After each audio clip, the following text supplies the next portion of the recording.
lecture after the spring break, and I will be sending out the second project tomorrow. Okay, basically after the lecture today, I will be, basically all the coverage related to the second project will be covered. Okay, so basically I will be sending it out tomorrow. You guys have about 7 to 8 days to work on it.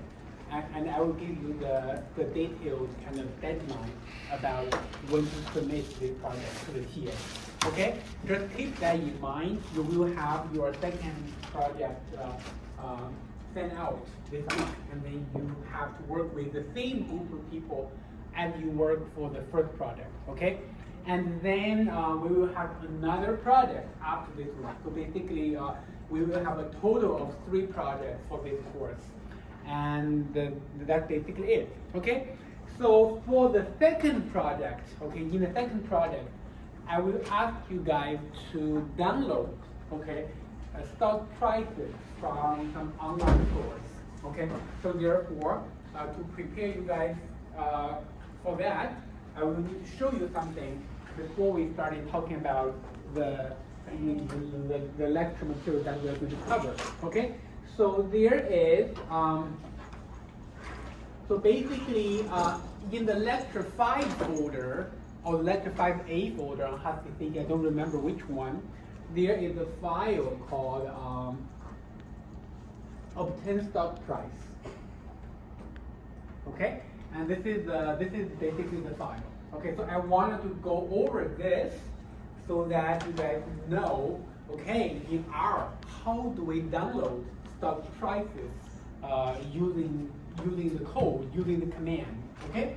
So you can see that we are going to be downloading data using some kind of package in R. Okay, the name of the package is called quant mode.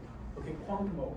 So if you do not have that package on your computer, you will have to install it before the first use. Okay, if you already have it on your local computer, then you are good to go. Okay, you don't have to re-download it again because you only have to download it once. Once it is installed on your local computer, then you can just use it in the future. Okay, let's try to see whether we have it in this computer. I don't know whether we have it. Let's run this. Oh, looks like it is already in this computer. You can see we are not running into any error messages, meaning this computer already have the package, so I don't have to download it. If you don't have it, if you don't have the package on your local computer, you need to run that line. Install the packages quant mode. Okay, of course you need to remove that comment mark before you run that. Okay, and then let's take a look at how do we typically download. Okay, let me give you one example. Okay, so basically the name of the function to download the data is called the get symbols. Okay, it's called get symbols. So basically this function is coming from the quant mode package. And this function is going to download the data from some online source. Of course, you can download it from multiple online sources. Okay, not only, you can see in this command, I didn't even specify the data source. Okay, so the default data source is Yahoo Finance. Okay, it's Yahoo Finance. It's basically if you have an iPhone, okay, and there is going to be a stock app there. Okay, if you take a look at the where the data is coming from, so basically all the data from the closing price, the trading price, all of those data, they are actually from Yahoo Finance. Okay, so we are able to download the same set of data as you can get from your stock app on the iPhone. Okay, so let's see how do we download it. So of course, if you want to download some kind of data, you first need to specify what kind of stock you wanted to look at. Okay, you can see the example I'm showing you guys here is Apple. Okay, so basically the symbol here is AAPL. Okay, it's AAPL, and then you need to tell from the kind of starting date and also the ending date you want to download. Okay, so here I'm downloading the data from January 1st, 2005. Let's try to specify the ending to be 26. Let's say December 31st of 26. And before we run this, you know that we don't have the data until December 31st of 2026, right? So this command is going to download the longest available data. Okay, let's take a look at it. When you click this, and then you can see quickly it's downloaded. Okay, before you run this command, you need to know that this command is to download data from some online source. So therefore, make sure you have internet access at that point. Okay, so for a lot of the R code, you don't have to have internet access for it to work. But for anything like downloading data, downloading a package, you need to make sure you have internet access. Okay, and then let's take a look at using the head and the tail function to take a look at the nature or the inside of the data. Okay, you can see the head of the, basically after you run that get people function, the AAPL data is basically downloaded from Yahoo Finance. It is saved in our workspace as AAPL. Okay, and then you can take a look at using the head function to take a look at the first few observations of the AAPL, and then using the tail function to take a look at the last few observations of the AAPL. Okay, you can see that we are asking the R to download data starting from January 1st, 2005, and the first observation is actually January the 3rd, 2005. So you guys know why, right?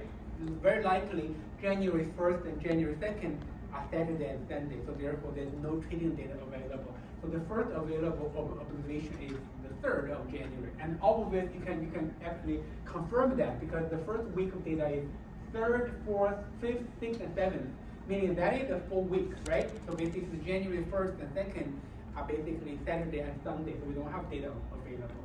And then you can see the longest data we have is basically up until closing of today. Today is March the 31st, and you can see at this point, 6:30 p.m., okay, we already have, all the data available there. Okay, this is not surprising because, as I just said, if you can get access to the same set of Apple stock price on your iPhone stock app, then you are able to get it from the same data source by running this kind of R code. Okay, so let me quickly explain the data we are able to download from this Yahoo Finance data source. Okay, you can see that for every data we have downloaded, there are 6 columns. Okay, we have APL.open, APL.high, APL.low, APL.close, APL.volume. I think it's very easy to understand, right? So basically the open meaning the opening price, close meaning the closing price, okay? High meaning the high point, low meaning the low point of that particular day, okay? And the most important column here is actually APL.adjusted, okay? APL.adjusted. So why do we have APL.adjusted? Because the price we are seeing every day from Yahoo Finance, okay? So that is the nominal price of that stock. But when you are calculating the stock returns, you need to keep in mind about a few events associated with the stock market. Okay, first possibility is that sometimes some stock will experience stock splits. Okay, stock split meaning on some days, okay, one share could be split into 4, 5 shares, even 10 shares. Okay, and why that happens is because oftentimes, we all know that the stock price is kind of driving over time. Okay, driving over time, and when it's getting too expensive to treat one share, and the shareholder, they will vote to split the share so that the per share price is actually small. Okay, like, I remember, APL split somewhere in 2021. Okay, I don't know how large the split was, but you guys all can Google, okay, to know at which point the stock will experience a split. But I just wanted to mention that stock split is very common, okay? And most often, the reason for the stock split is what I just said. Basically, when one share is getting too expensive, and then shareholders will vote to have it split to smaller shares. Okay, so therefore it's much easier to be traded on the trading platform. Okay, but stock split will you cannot. So let me give you guys a very simple example. So let's say on January of 30th of 2022, okay, AAPL, the closing price on this day is $300 per share, okay, and at closing of this day, it's going to be split to be one share, going to be split to be 3 shares, and then basically after the closing of this day, per share of AAPL will become 100. Okay, will become 100, but 1 share will become 3 shares. So basically, from the perspective of a shareholder, you do not lose anything, okay, from that share split, because even though per share it decreased from 300 to 100, but you get 3 shares, right, instead of 1 share. So your wealth or your return does not change due to the stock split. But if you use the formula to calculate the stock return, like, okay, 100 over 300 minus 1, you're going to get a very sizable negative return.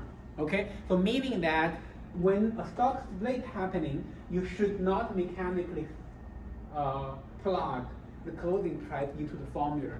You need to adjust, okay, the stock prices to properly account for the stock split, so that you can still using the closing price to calculate the stock return. That is why we have the last column in Yahoo Finance called AAPL.adjusted. Adjusted basically meaning we need to adjust all kinds of events that can affect the closing price of a share, okay, to make sure the closing price is properly accounting for such kind of event. So stock split is one possibility, okay. Another possibility is dividends, okay. So we know that all kind of stocks, they are issuing dividends during the life of a stock, and oftentimes stock will issue dividends on a quarterly basis. Okay, so after dividend is issued, the stock price will also adjust it, okay, to account for the issuance of the dividend. So therefore, the closing price, when you are calculating your stock return, you need to adjust the closing price as well.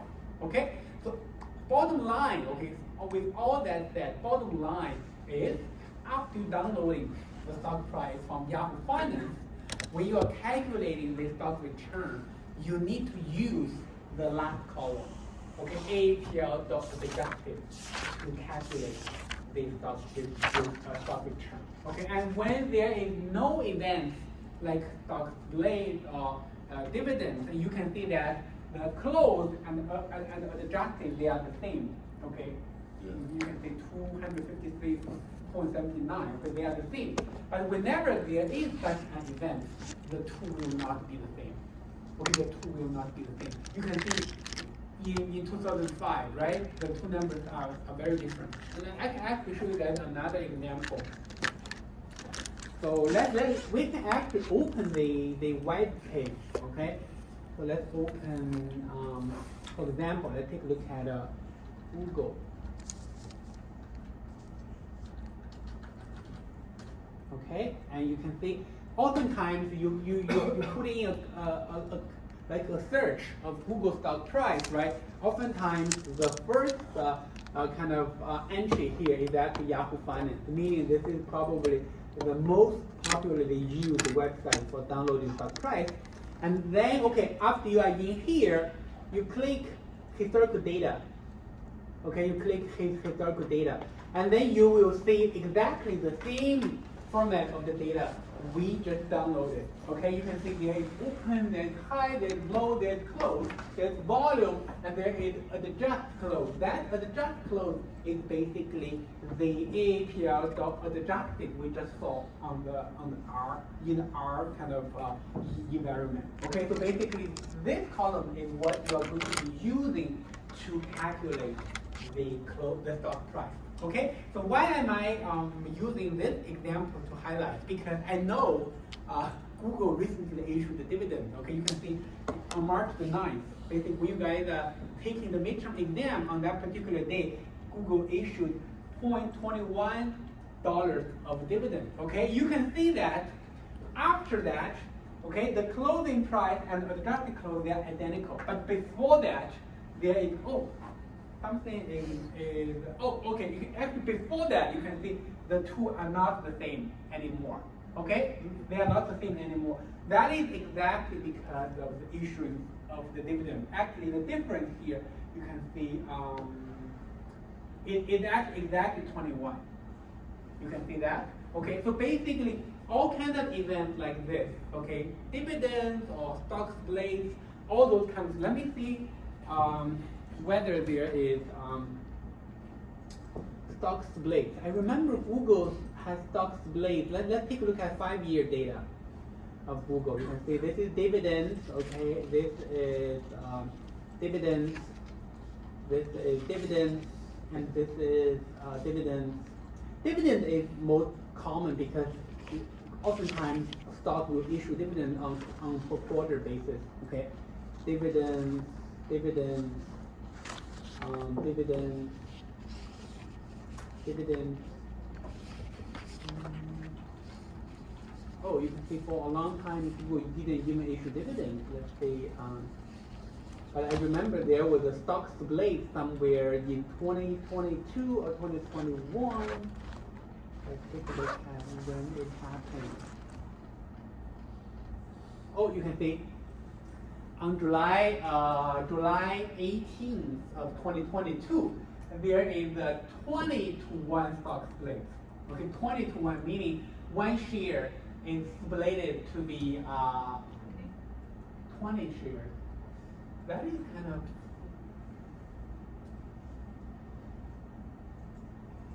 okay. Let me click this.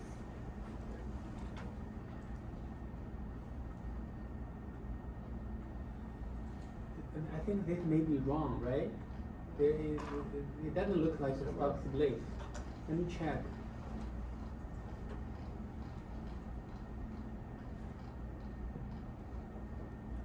Okay, we don't have, but I don't feel like that is a 21. There's a reverse transaction like they grouping the stock, make it more valuable. Do you think the split will affect the non-adjusted and adjusted? I'm not sure that will affect. Yeah, so probably on a dividend. In the data, you can see if you open this, it looks like there is mentioned a stock split. But from the pattern of the data, my interpretation is this is actually a dividend. This is not a stock split.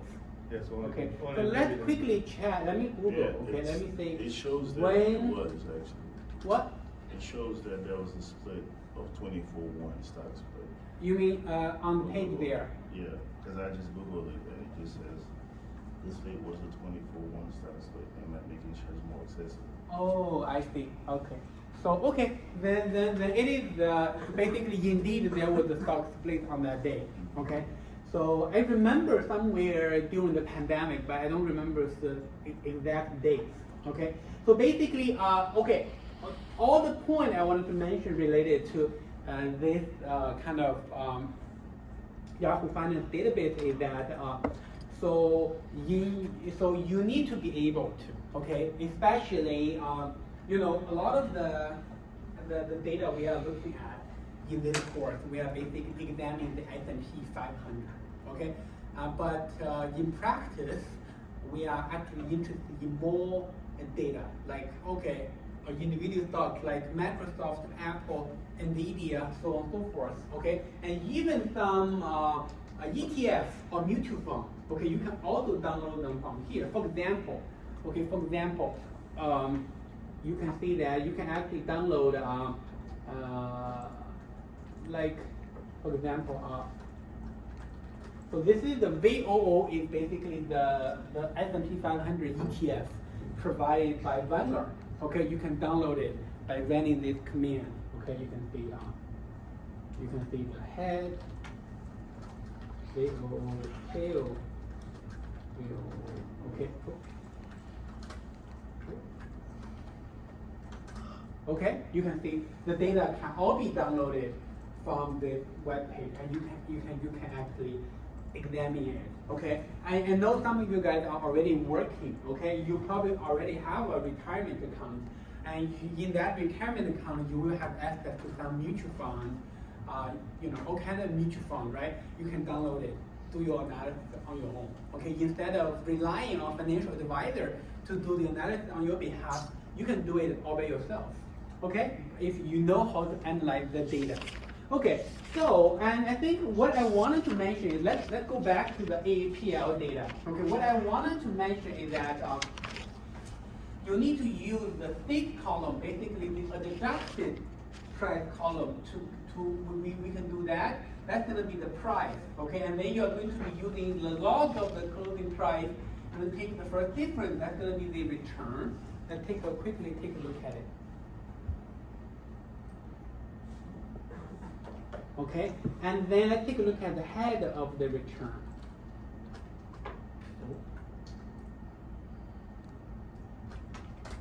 Okay, you can see we are able to calculate the return for APL starting from the second observation. We don't have the return calculated for the first day. So therefore, we can get rid of that first observation.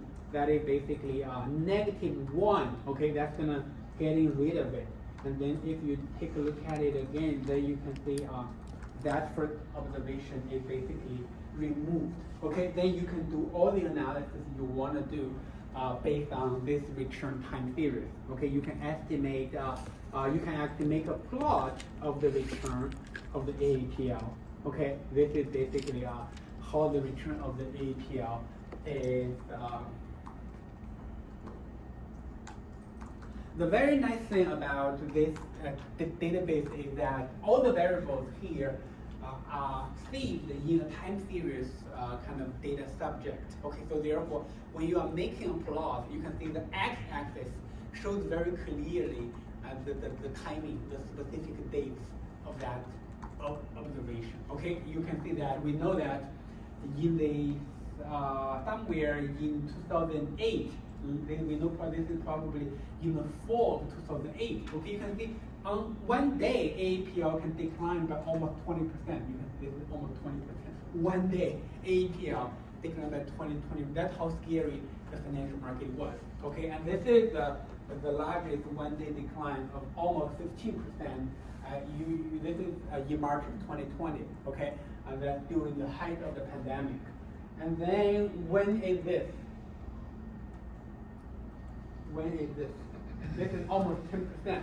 Okay, this is April of 2025.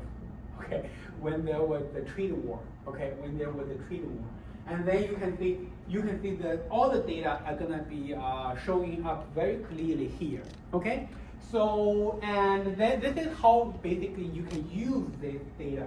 And in the second project, I will ask you guys to download individual stocks of all kinds.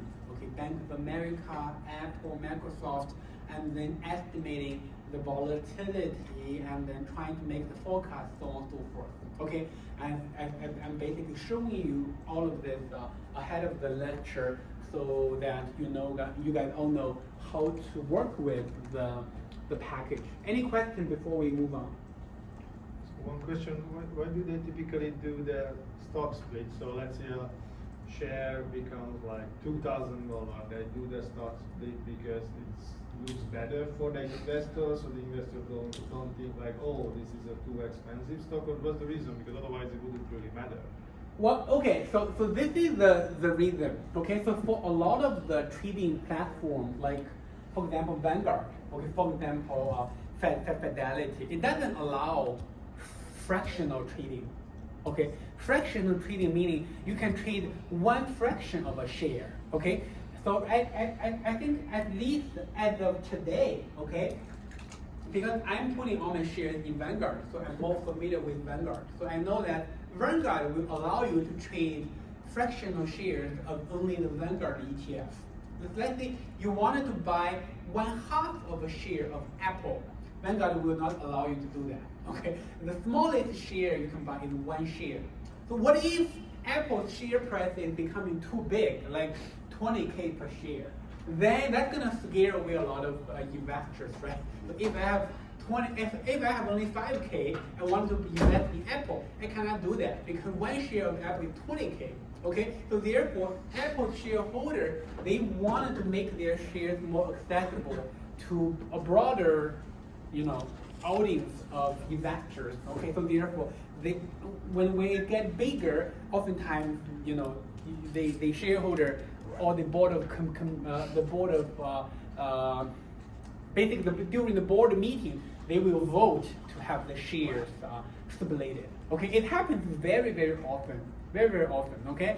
So I think during my investment career, I have almost all the shares stipulated, okay? Especially the one that have been doing really well, especially the tech stocks, okay? You can see Apple, Google, Nvidia, all of those shares, they have gone through splits, okay, over the course of the the trading life. Okay, and that's basically the reason. Any other question before we move on? Okay, so today we are going to talk about one topic that is the non-normal behavior in the market. Okay, do remember that. Let's quickly take a look at the slide from lecture 1. Okay, let's go back to lecture 1. Okay, so this is the lecture 1 slide. Remember the second stellar effect, okay? The second stellar effect we mentioned in the first lecture is that the unconditional distribution of the daily returns have fatter tails than the normal distribution, okay? And at that point, we are basically getting a message from this histogram, okay? And I pointed out that, okay, the blue bars here are the frequencies of the daily S&P 500 returns during this 10-year period.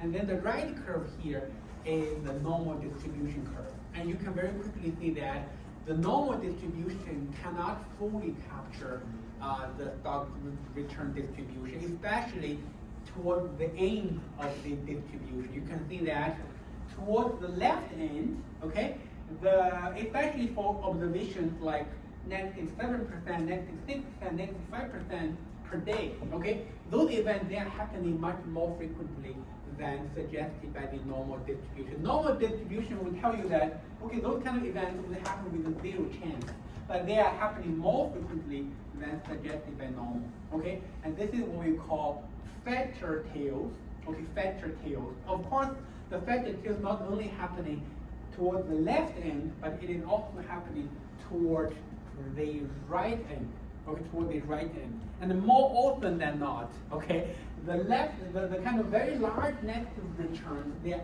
actually happening hand in hand, concurrently with the very large positive returns.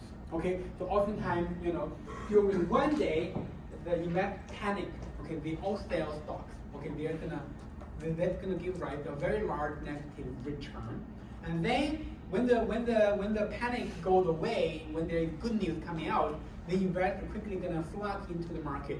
They're gonna buy shares and gonna give rise to another very big positive return. Okay, so therefore that's gonna give rise to the left tail and also the right tail. Okay, if you take a look at the recent market event, okay, we know that S&P 500 declined by a significant amount in March of 2026. Okay, especially last week.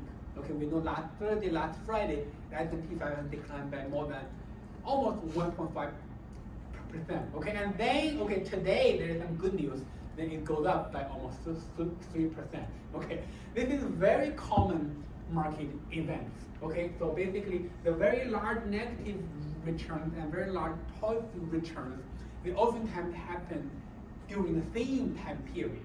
Okay, so that's exactly why a common advice is to hold the stock instead of panic buying and panic selling. Okay, so why do I point this out? Because we cannot rely on the histogram to identify the normality all the time, because In this case, you can see the non-normality is kind of obvious, right? But in some other cases, it's not as obvious. So therefore, some of you guys may say, okay, I don't see non-normal behavior in the market. And others will say, oh, I do see, okay? But it's gonna become very subjective. So therefore, we have to come up with some more objective tools to identify the non-normal behavior in the market, okay? And why are we interested in this? Because we are doing risk management, right? For risk managers, we are very concerned with the very negative events, especially the event toward the left end of the distribution. You think about, insurance companies, right? Think about banks, okay? They are very much worried about events like this. So therefore, we wanted to learn some tools to be able to first identify the non-normality. Second of all, after you identify it, how to capture it, okay, how to incorporate those non-normal behavior into your modeling tools. Especially, okay, today we're going to be learning a more advanced VAR kind of measure.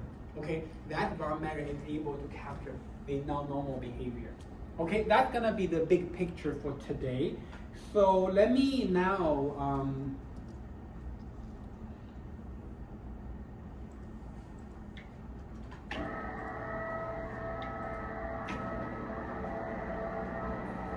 okay, so let me see what I wanted to do.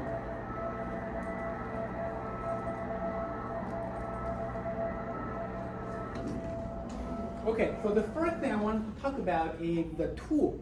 Okay, the tool that can help us to capture the non-normal behavior in the market. Okay, so the tool is called QQ plot. Okay, so the Q here is quantile. Okay, it's quantile. So we are going to learn, first of all, how to make a QQ plot. And then next, we are going to learn how to interpret the QQ plot. Okay, so there will be, a couple of scenarios, and different data will give you different kind of patterns. Okay, so let me quickly show you guys how do we make such a plot. Okay, so let's say we have two data sets, X and Y. Okay, and how do we make the QQ plot? The first step is we need to find the respective quantiles of X and Y. Okay, so basically we need to be able to make a table. Okay, this table is going to have 3 columns. The first column is the probability. Okay, so let's say we are trying to look at the quantiles ranging from 1% to 99%. So therefore, the probability here will go from 0.1, 0.2, and to 0.99. Okay, that's going to be the range of the probability we are going to be looking at. And then in the second column, we are going to get the quantile of X. And then in the third column, we are going to be getting the quantile of Y. Okay? So we know that if you have the data set in R, you can basically using that quantile function to figure out the quantiles at 1%, 2% until 99%. Okay? And you can just put all the quantiles here. So let's see, we have this is negative 8% for the X, and then negative 6% for X, and then the 3% quantile is negative 5%. Okay, let's say this is gonna go in like this. Okay, and similarly for the data set Y, the 1% quantile is negative 10%, and then negative 9%. Let's say negative 8%. Okay, let's say okay, you are able to get all the quantiles calculated or estimated for the two data sets respectively. Then the second step here is you need to make a scatter plot. Okay, you need to make a scatter plot.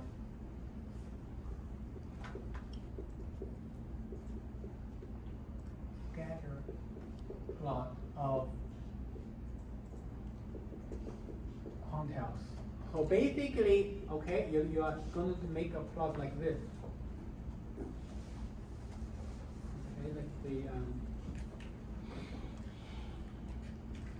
Okay, gonna make a plot like this.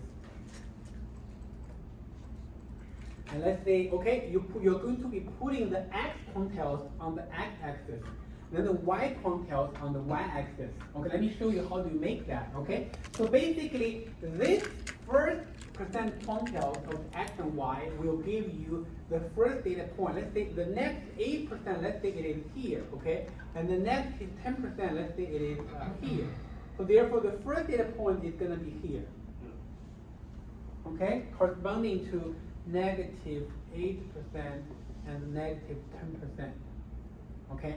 Then the second data point is negative 6 and negative 9. Okay, negative 6, let's say it's going to be here, and negative 9, this is negative 6, this is negative 9. Okay? Then the third one is negative 5 and negative 8, so let's say it's here. Okay? So basically, you are able to put all the dots, okay? So basically corresponding to, the two columns here, and you're gonna be putting all the dots here. Something gonna make a scatter plot like this, okay?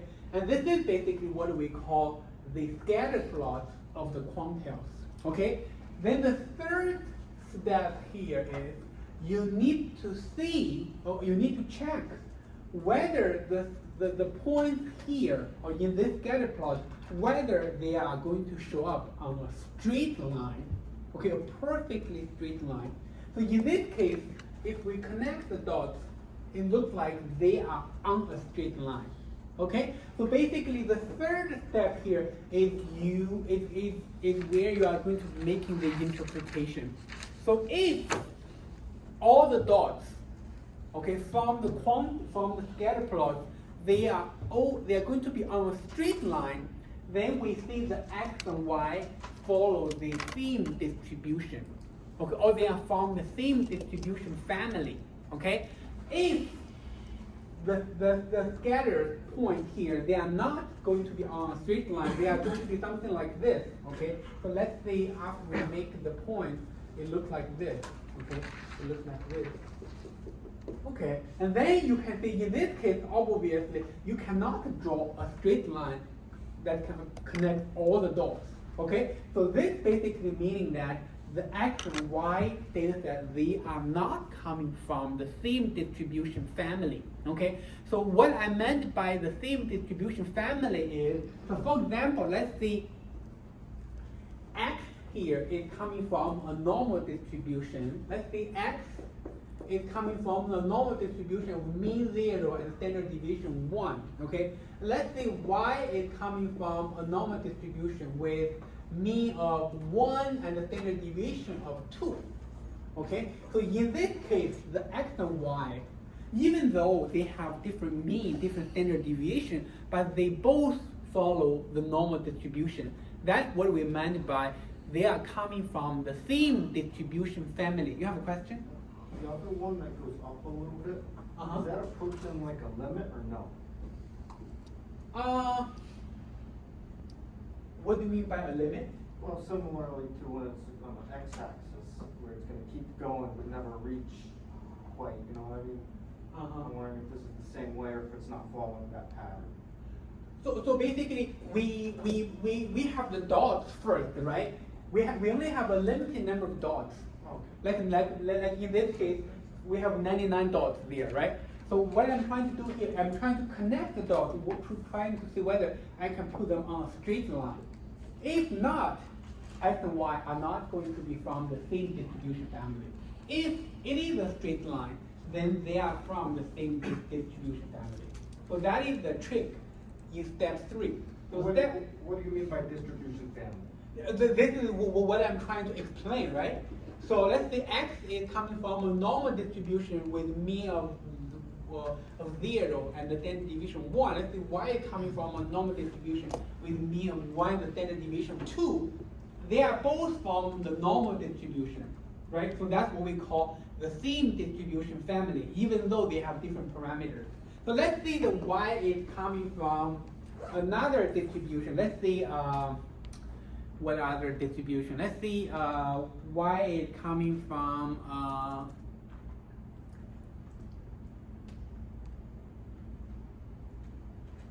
a binomial distribution. Okay. Probably you guys don't know what it is. Let's see y is coming from a gamma distribution. Okay, and then that's gonna be different distribution family. Okay, so basically the theme or not is basically here we refer to the distribution family. So it doesn't necessarily have to be exactly the same distribution. Okay, so basically even two, let's say in this case, okay, in this case, the x and y, they are both normal distributions, even though they have different parameters, but they are considered as coming from the same distribution family. Okay, so basically if we have x and y like this, okay, if you make the scatter plot, if you make the QQ plot, this line is going to be a straight line. Okay, so if the x is from the normal distribution, whereas y is from another distribution family like the gamma distribution, okay, and then if you make the scatter plot, this line will be curved, okay, will not be a straight line. Okay, so therefore, we are going to be relying on whether this line is a straight line or not to check whether a particular data is from a normal distribution or not. So basically, we are going to be simplifying on this QQ plot, okay, a little bit so that we can identify non-normality. How do we do that? So in practice, okay, we are more interested in the departure from non-normality. So therefore, we tend to put the x-axis as following from the standard normal distribution, whereas y is going to be the data we are looking at. Okay, so let's say we are interested in checking whether stock returns, whether it is follow a normal distribution or not. So therefore, we are going to be putting the stock return quantiles on the y-axis, and then we are going to be putting the standard normal quantiles on the x-axis.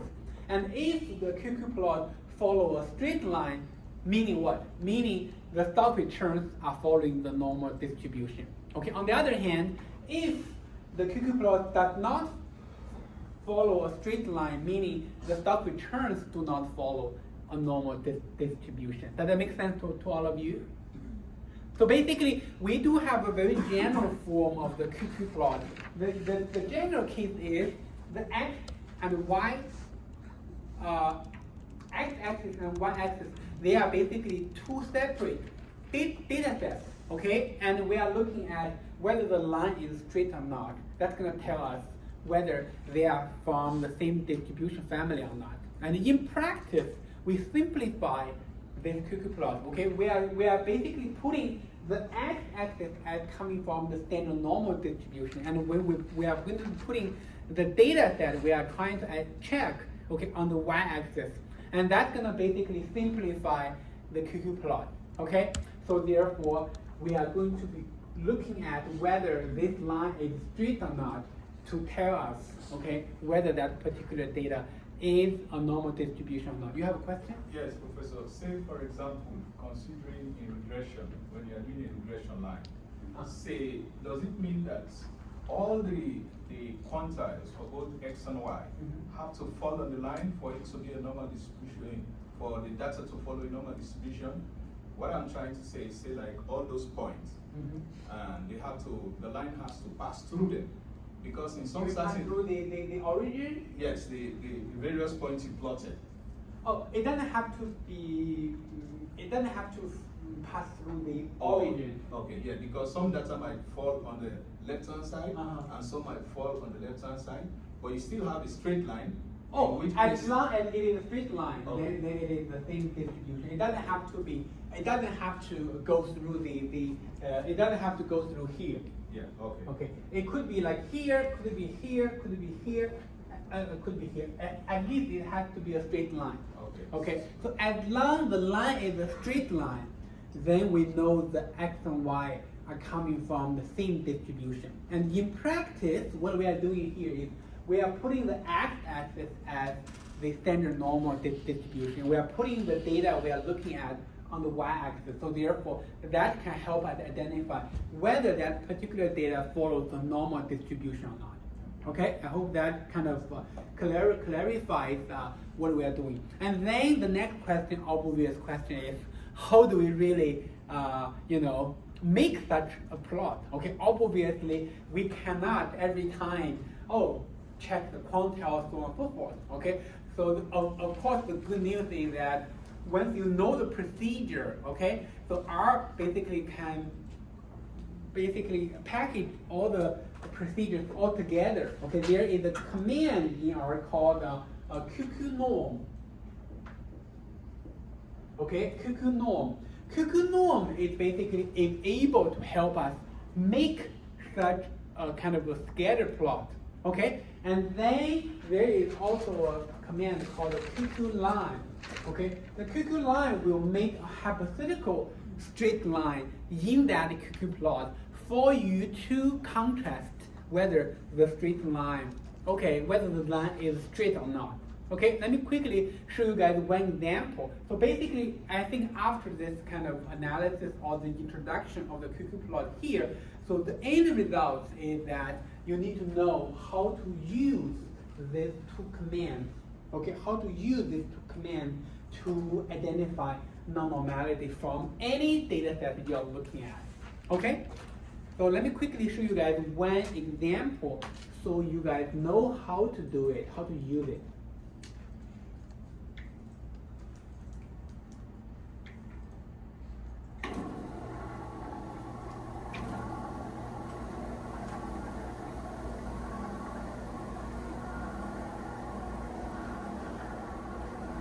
Okay, so let me change the directory to lecture 6.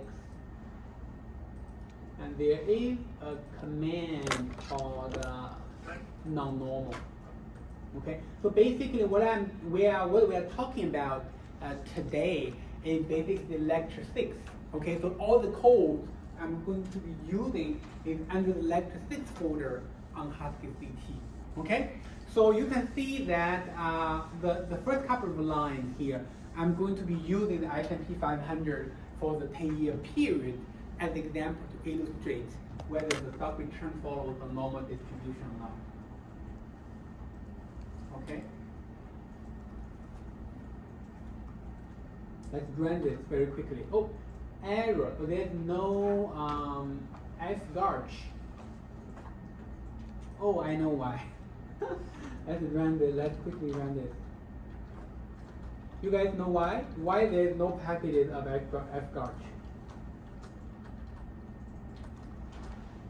Because when we are talking about the F-Garch package, that was an online lecture, right? During the cancellation, so therefore the package wasn't installed on this computer. I was showing you guys that on my local computer, so therefore it doesn't have it here. So we need to run this to have it installed.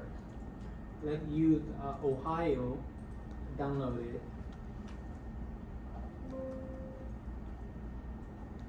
Okay, everything is ready here. So let's run this again. Okay, so now everything is here. So, and then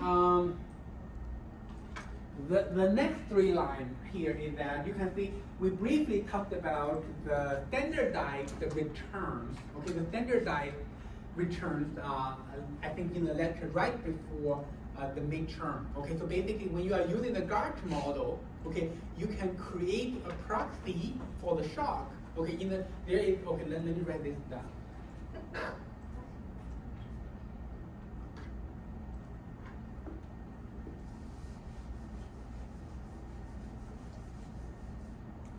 So when you are using the Garch model, and you're going to be using this with the generic model of asset return.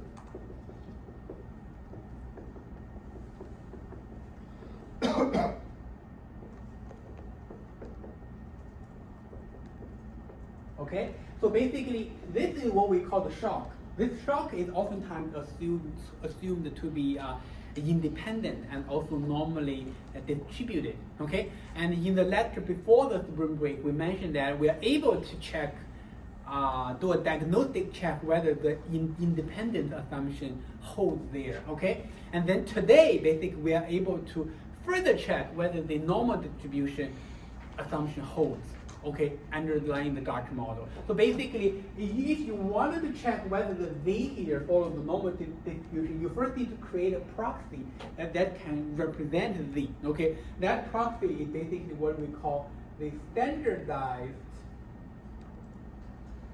return. We are using RT head to denote it. It's calculated as RT over sigma T. Okay, it basically, you can see that if you use RT skewed by sigma T, that's going to give you the proxy for the shock. Okay, so therefore, once we have the RT head, the standardized return, you can basically run the QQ plot on the standardized return to check whether the raw return, also the standardized return, whether they follow the normal distribution or not. Okay, so basically, I'm going to run this to have us ready, and then the next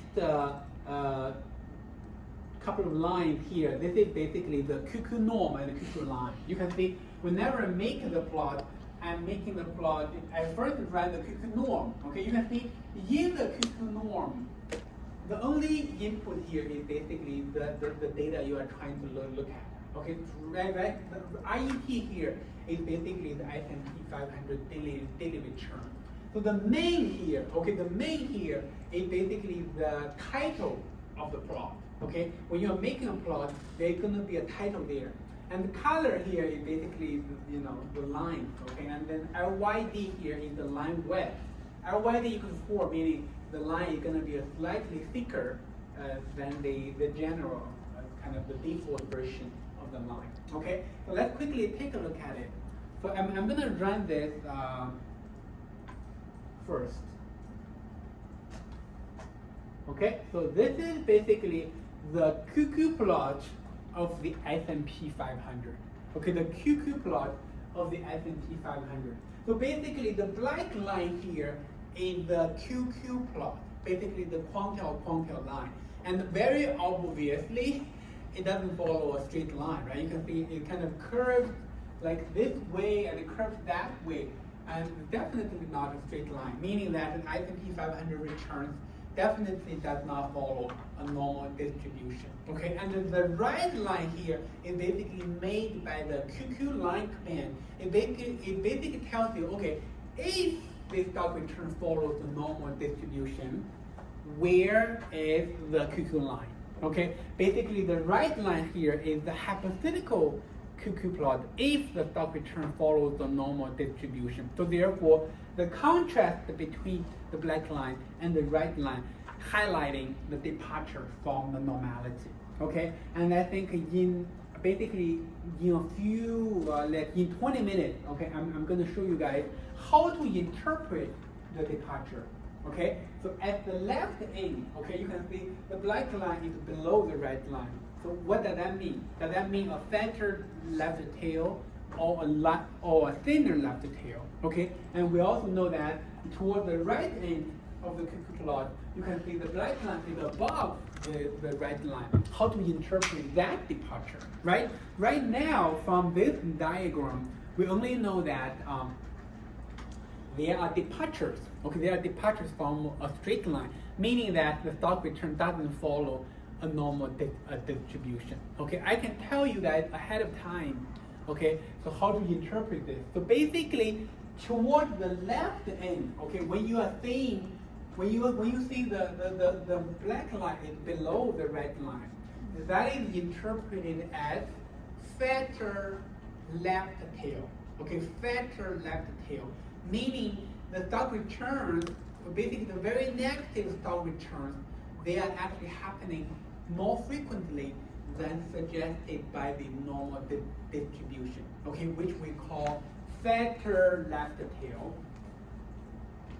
Okay, I think I can get rid of this.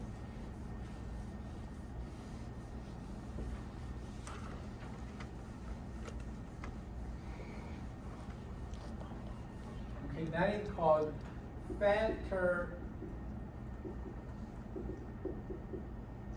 Okay, we all know that this is the left end of the distribution, okay? And fatter meaning the frequency is more than suggested by normal, okay? If the frequency is less than suggested by normal, then that's gonna be called a thinner left tail, okay? We're gonna call the tail is very thin instead of fat, okay? So, and then toward the right end, okay, toward the right end, the black line is above the red line. That is also interpreted as fatter tail, but that is actually fatter right tail. Okay, fatter right tail meaning observations like daily returns like 7% per day, 8% per day, 10% per day. Those kind of observations, they are actually happening more frequently than suggested by the normal distribution. And that is why it is called fatter red tail. Okay? You can see even though the pattern in the left end and in the right end, they appear to be different, but the interpretation is the same. Okay? So in both the left end and right end, the tails are fatter than normal. Okay, the tails are fatter than normal. So, and this is gonna be a very defining feature of the stock market returns. Okay, so let's take a look at what else I have here.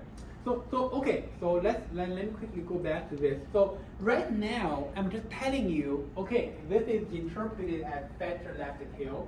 This is interpreted as fatter right tail, but I didn't tell you why. I didn't tell you why it is called fatter, why it's called thinner, why this is like this or that, okay? So that is something we are going to be doing next, okay? And I will, on the whiteboard, I will show you guys, why this is interpreted as fatter, okay? Maybe in 10 to 20 minutes, let's say, okay, 7:28. Okay, maybe after the break, I will start talking about why, okay? But let's finish the code here. So basically, you can see that not only you can make the QQ plot for this is what we call the raw return. So basically, the return that we didn't process, okay, in the very baseline version of the log return. And then we can also make the QQ plot for the standardized return, okay? Because when we are using the Dart model, we assume the shock follow a normal distribution. With the QQ plot function or with the code, with the tool, we can actually diagnose that assumption whether it holds or not by making the QQ plot of the standardized return. Okay, let's take a look at it.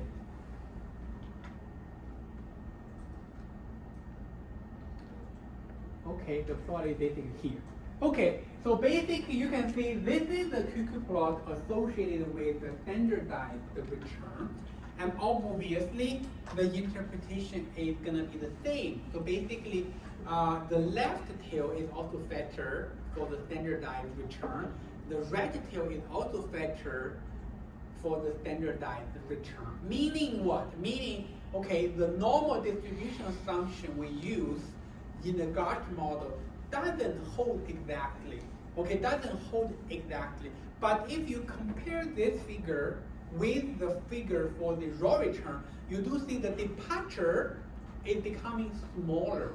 It's becoming smaller, meaning that the departure from normality for the raw return is actually bigger than the departure from normality for the standardized return. Okay, if we put the two figures, on the same plot, I think that method is more obvious. Okay, let's run all of this together.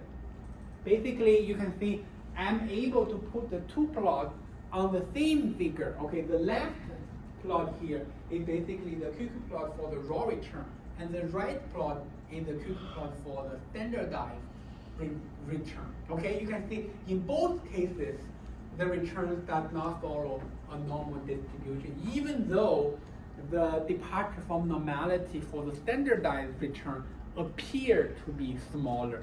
Okay, appear to be smaller. We actually have a name, okay, for the departure from normality. Okay, I'm using a few terms here interchangeably. Okay, so I sometimes call departure from normality is sometimes called non-normal behavior. They basically mean the same thing, okay? Departure from normal basically meaning non-normal, okay? So basically we call the left kind of pattern, we call that unconditional non-normality, okay? Unconditional non-normality. This basically meaning that the unconditional stock returns do not follow a normal distribution as indicated by the left figure, okay? And we have a term for it. This is called unconditional non-normality of the stock returns. And then for the left figure, for the right figure here, we call this conditional non-normality.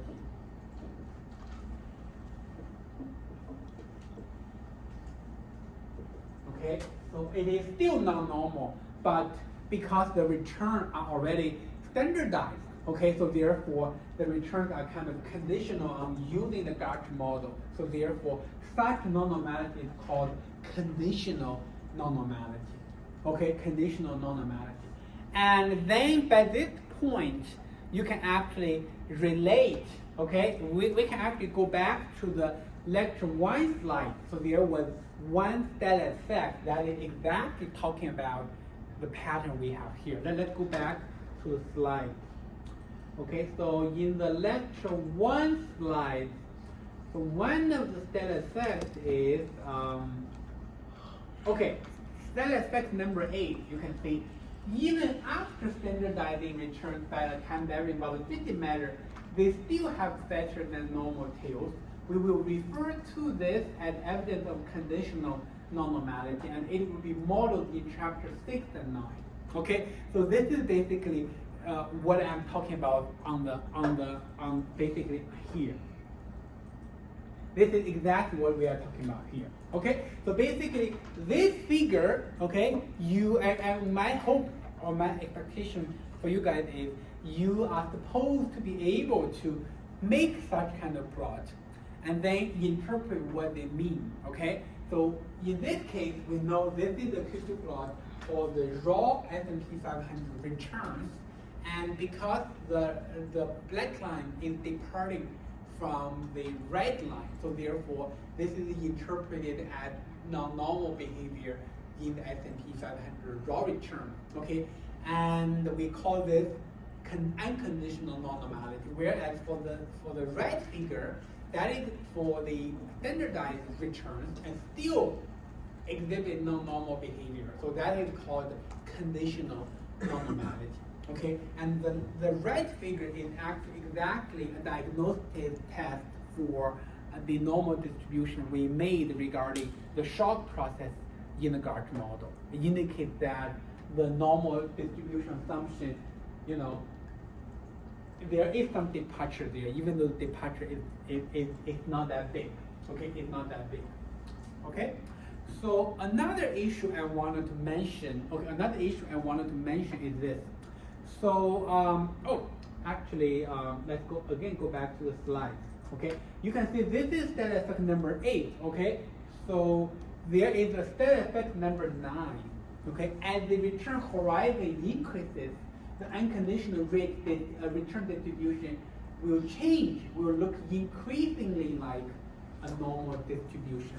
Or in other words, okay, so the plot we just had, okay, right here, this is the QQ plot for the daily S&P 500 returns. If you aggregate the daily return to be monthly returns, to be semi-annual returns, to be annual returns, to be 5-year returns, even 10-year returns. Basically, as the return horizon increase, okay, if you make all kind of QQ plots for different return frequencies or different return horizons, you will find out that the return distribution will look more and more like a normal distribution.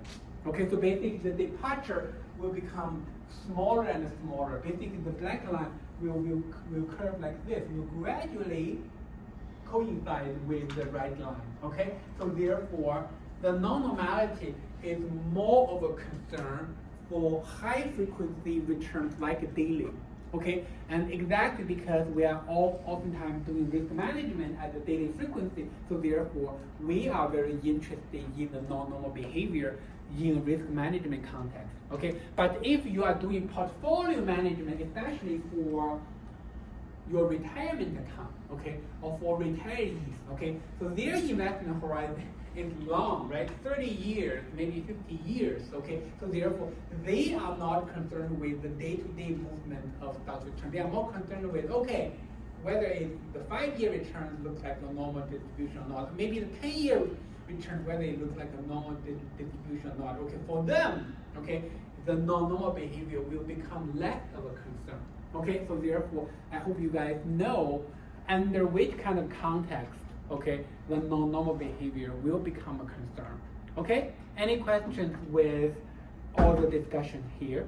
So basically, I think in the first half of today's lecture, I showed you guys a tool. The tool is called QQ plot, okay? And this tool can help us identify non-normality for any kind of data we are looking at, okay? How do we identify? Basically, we are using our eyes to check whether the QQ plot is departing from a straight line or not, okay? And in the plot, the contrast is very obvious, okay? You can see that whether it's departing from a straight line or not is very self-obvious there.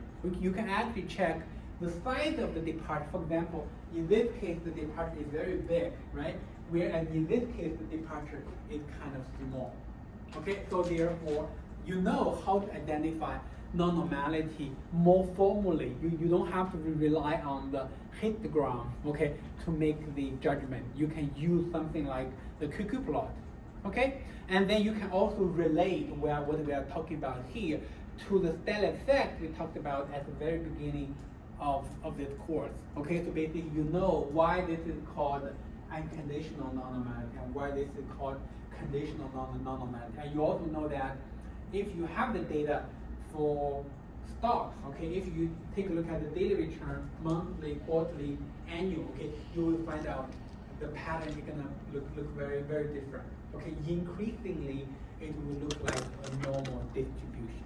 Okay, and you guys all know that when you are learning the CAPM model in your equity course, okay, you are not that much concerned with the non-normal behavior because most often when you are running the CAPM regression, you are using the monthly return or the annual return. Okay, so therefore, in that context, the non-normal behavior is not that big of a concern. Okay, it's also very easy to understand if you really think about it. Okay, so oftentimes, okay, on one day the market declines by a big amount. Okay, and then on the next couple of days it's gonna go back by a big amount. And if you aggregate the observations, you don't see any kind of abnormal behavior or very large movements, you know, in that monthly return. Okay, the very interesting thing is, you know, as far as I can remember, is that we know that the S&P 500 declined by 1/3. Okay, 1/3 in March of 2020. Okay, in March of 2020. But if you are looking at the annual return in 2020, it's actually positive. It's actually positive. So basically, the market behaves like this. The market behaves like, okay, from January of 2020, it go up a little bit, and then tanked by 1/3, and then since April, it kind of go back.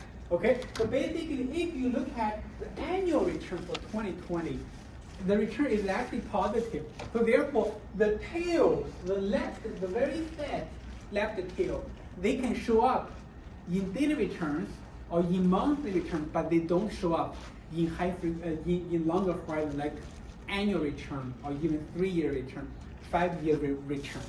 Okay, and that explains why the non-normal behavior will be more of a concern when you are looking at the high frequency return observations. Okay, any questions do you have before we take a break? Okay, let's take a break and we will come back at about 7:50. Like 8. Okay, let's take a 15-minute break. Okay, could you show our code? It's slightly different what was uploaded to the system. Oh, this is our code. Oh, our code. Yes, also. This is our code. Okay, slightly different.